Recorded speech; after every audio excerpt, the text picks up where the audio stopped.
If you want to make your Gamma content look cleaner, more organized, and much easier to read, adding a divider is one of the simplest design tricks you can use.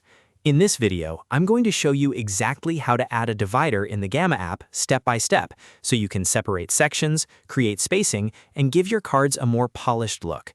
Whether you're building a presentation, a document, or a visual page in Gamma, this quick tip can make a big difference. And if this tutorial helps you out, make sure to hit that like button and subscribe for more easy software tutorials just like this. All right, let's jump right in. First, open your Gamma project. Once you're inside the project, go to the specific card where you want to add a divider. This is important because dividers in Gamma are usually added inside a card or content block, not just anywhere on the page. So click into the card and place your cursor exactly where you want that visual separation to appear. Next, look for the plus button or the insert menu. In Gamma, this is usually where you add new content blocks, so think of it as your main tool for inserting elements like text, images, buttons, and dividers. Click the plus icon and then browse through the available options until you find Divider.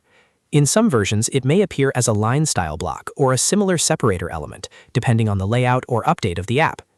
Once you select Divider, Gamma will place it right into your card.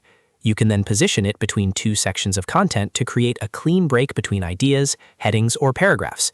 If you want a more balanced layout, you can also adjust the spacing around the divider by adding a little more space above or below it. This helps the divider feel intentional instead of crowded. Now, if the divider looks too tight or too wide, take a moment to fine-tune the surrounding spacing so everything feels visually aligned. The goal is to make the content easier to scan and more professional overall. Dividers are especially useful when you're separating key points, breaking up long text, or making a section transition feel more obvious. And that's really all there is to it. Once you know where the insert menu is, adding a divider in Gamma becomes a super quick process. You just open your project, click inside the card, choose the divider block, place it between the sections you want to separate, and adjust the spacing if needed. It's a small change, but it can seriously improve the way your content looks and reads. If you found this helpful, don't forget to like the video, subscribe to the channel, and turn on notifications so you never miss more Gamma tutorials and other easy app tips. Thanks for watching, and I'll see you in the next one.